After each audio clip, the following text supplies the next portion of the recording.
Mudanças. Às vezes elas vêm para o bem, às vezes elas não são tão agradáveis, mas o fato é que temos que conviver com as mudanças. E isso não é diferente quando a gente fala de séries, filmes de super-heróis. O que mais tem acontecido nos últimos tempos é a gente ver que não temos uma literalidade do material fonte, e sim uma adaptação. O nome já fala que é uma adaptação, ou seja, não é um compromisso 100% em fazer igual com o que o quadrinho apresenta.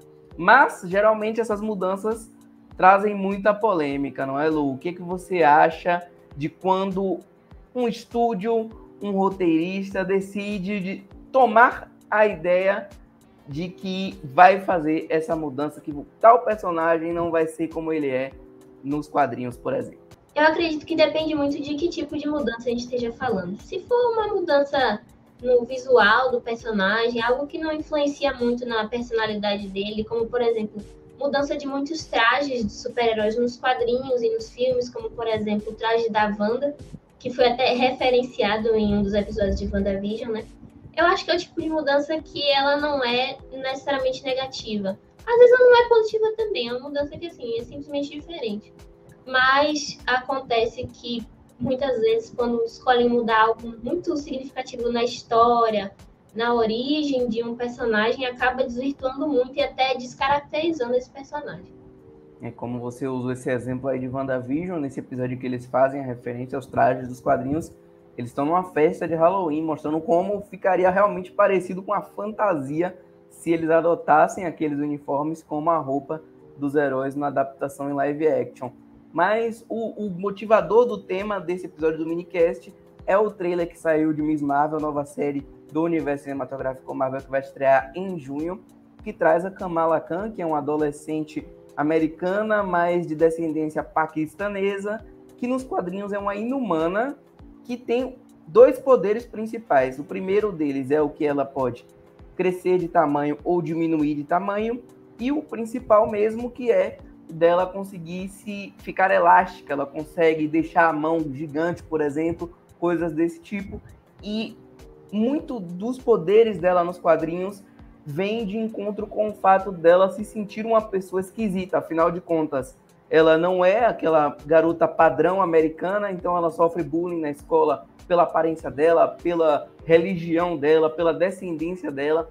E como os poderes dela, também um dos poderes é ela conseguir se transformar em outras pessoas, ela consegue adotar, por exemplo, o visual da Carol Danvers nos quadrinhos, que é a principal personagem cuja ela é fã. Nos quadrinhos não é um personagem, mas enfim. Ela é muito fã da Capitã Marvel e por isso ela adota o antigo nome da Carol Danvers de heroína, que era Miss Marvel. Então ela vira a Miss Marvel e conforme ela vai entendendo os poderes, ela também vai se entendendo e se aceitando como ela é. E isso foi totalmente tirado, pelo menos pelo trailer, e aqui ela vai ter poderes muito mais cósmicos para poder ficar mais compatível com os poderes da Capitã Marvel no cinema, já que ela vai se encontrar com a Capitã Marvel e com a Mônica Rambeau em The Marvels, filme previsto para 2023. Mas e aí, Lu, o que você acha disso? É uma mudança que os fãs estão reclamando muito, mas que a gente ainda não viu quais foram os reais motivos, a gente não viu qual é a explicação que a Marvel vai dar para isso de forma oficial. Tudo que eu falei aqui são conjecturas a partir das informações que a gente tem. Mas você acha que é tão errado fazer uma mudança desse tipo? E algumas pessoas compararam até o fato de que seria o mesmo que o Peter Parker ganhar poderes alienígenas e não de uma aranha radioativa. Você acha que essas reclamações, de certa forma, estão corretas ou a gente deve aguardar um pouco para ver como é que vai ser? Olha, quando você para pensar assim, nesse todo, dessas mudanças que foram bem grandes da personagem, é algo que preocupa, porque, como eu falei, quando se muda demais, às vezes pode se descaracterizar esse personagem e acabar trazendo uma coisa muito diferente daquilo que já existe. Mas, ao mesmo tempo, eu acho que a gente deve dar um voto de confiança, porque às vezes pode acabar sendo realmente muito diferente, mas que seja um diferente bom, né? Não porque é diferente, necessariamente vai ser ruim. Então, nesse caso da Miss Marvel, eu acho que só esperando para ver mesmo, para poder julgar se foi uma mudança boa ou ruim.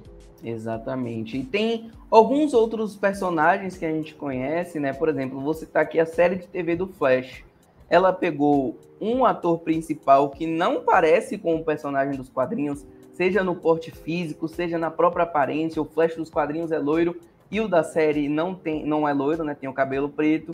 E principalmente o par romântico dele, que é a Iris, que nos quadrinhos é uma pessoa branca e ruiva, e na série virou uma pessoa negra, também aí introduzindo o irmão dela, o Wally West, também como uma pessoa negra. Os filhos deles, né, também acabam sendo negros na série, e isso até hoje gera reclamação de parte dos fãs, muito com aquele preconceito que a gente sabe que vem nesse meio nerd, que é bem difícil de entender, né? Eu acho que o público nerd geek deveria ser um dos que menos sofre com esse tipo de problema, mas infelizmente isso ainda acontece.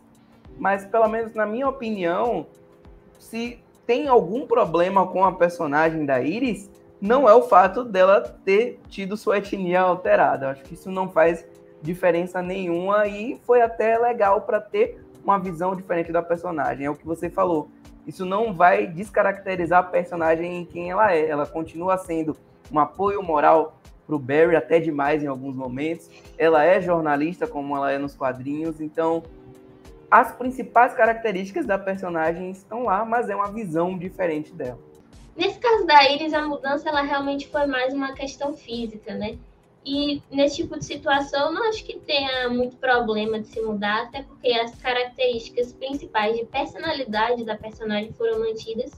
Então, eu não acho que tenha problema. Como eu também já falei da questão dos uniformes dos super-heróis dos quadrinhos, para as adaptações em TV, no cinema, são mudanças que muitas vezes acabam sendo positivas, porque acabam trazendo um ar um pouco mais realista e algo que seria mais possível de ver se esses super-heróis fossem... Quando as mudanças não fazem o menor sentido, Lu, cite um exemplo aí que está bem fresco na sua cabeça e nos fãs de Cavaleiros do Zodíaco. Diz aí. Uma mudança que foi extremamente desnecessária, não teve fundamento, não teve sentido e não teve nenhuma boa explicação. Foi a mudança de gênero do Shun de Andrômeda na adaptação da Netflix de Cavaleiros do Zodíaco. Que é muito ruim. Shun, pelo amor de Deus, não perca seu tempo vendo não, que é ruim, muito ruim. Tem vídeo aqui no canal dele. Verdade, comigo, inclusive, vai lá assistir. O Shun, ele é um personagem que é um menino, né? E ele é um personagem que ele é conhecido muito por ser bastante pacifista. Ele não gosta muito de lutar, ele prefere sempre conversar. E, além de tudo, o Shun, ele é muito sensível. Ele é bastante chorão, na verdade. Ele sempre chora, sempre pede ajuda do irmão. E quando eles anunciaram, na versão da Netflix, que mudaria de ser o Shun para a Shun, na versão em português, né? Que se manteve o nome. Na versão original, mudou o nome da personagem para Shawn. Enfim, foi algo que todo mundo achou, meu Deus, o que está acontecendo? Por quê? Para quê? Qual o sentido disso? E eu te digo que não teve sentido, não teve razão. Eu, enquanto mulher, não me senti mais representada por ter o Shun transformado na Shun. Para mim, teria sido algo muito melhor e mais significativo se a Saori tivesse uma postura mais ativa na história, ou se tivesse mais destaque para a China, para a Marin. Mas mudar de o Shun para a Shun não acrescentou em nada de bom na história. Só fez, na verdade, descaracterizar o personagem, porque não é a mesma pessoa. Simplesmente não é. Não é e não vai ser. O Shun, por ser um personagem menino, que era muito sensível, que era mais pacifista, era até um bom exemplo para outros meninos também, de que não necessariamente eles precisam ser brigões e durões e que homem não chora. Não, homem chora também, homem também é sensível. E mudar essa coisa de um personagem homem para uma personagem mulher, assim, não teve explicação, não teve muito sentido e não foi algo que foi relevante ou positivo para a história. Eu acho que principalmente quando você troca isso, você dá uma mensagem muito errada. Justamente que o menino não pode ter essas características e que aí tem que transformar o personagem em uma menina. Reforça até alguns preconceitos e estereótipos que o próprio personagem já sofre desde aí da época do lançamento do mangá de Cavaleiros do Zodíaco. Que menino também não pode usar rosa, né? Exatamente. Nos quadrinhos, o uniforme dele é até um pouco mais vermelho, mas no anime deixaram mais rosa e isso também acabou reforçando alguns dos estereótipos sobre o personagem. Um outro personagem da Marvel que acabou tendo uma mudança da sua história original para a adaptação dos cinemas foi o Peter Parker do MCU, que não tem a presença do Tio Ben. Mas isso não descaracterizou o personagem, não fez com que ele fosse pior, foi só uma perspectiva diferente do personagem, que acabou sendo positiva também. O cinema é um local completamente diferente, é um jeito diferente de contar a história, e às vezes essas mudanças elas não são só necessárias, como elas são essenciais para que o personagem tenha o melhor desenvolvimento. Por isso que eu ainda não critico totalmente as mudanças que fizeram em relação a Miss Marvel, porque tudo que a essência da personagem tem nos quadrinhos pode ainda estar contido lá, mesmo que os poderes dela estejam, de certa forma, diferentes. Então, em junho, quando sair a série, a gente vai ver se realmente as mudanças fizeram sentido ou se foi algo desnecessário. Mas, nesse primeiro momento, eu acho que a gente precisa ter um pouco mais de calma, esperar a obra sair, para a gente poder ter uma opinião, como foi com o caso da mudança da Shun, né? Que quando saiu os trailers, todo mundo ficou, vamos ver. Quando chegou na hora, realmente não era uma coisa boa de ter sido feita. Mas mudanças acontecem em quase todas as adaptações, principalmente de super-heróis e de livros, tem mudanças em relação ao material original, e aí cabe a gente esperar sair o resultado final para a gente dar a nossa avaliação ou não, que vão ter coisas que vão ser legais, vão ter coisas que não vão ser tão legais, e vão ter coisas que vão deixar o personagem muito melhor do que o que ele foi originalmente concebido. Então é isso, gente. Esse foi mais um episódio do nosso minicast. Muito obrigado pela sua colaboração. Obrigado por assistir. Lembre-se sempre de deixar o seu like, de comentar aqui embaixo o que você achou desse minicast e também de deixar sugestões para os próximos vídeos. Um beijo e até mais. Tchau. Valeu!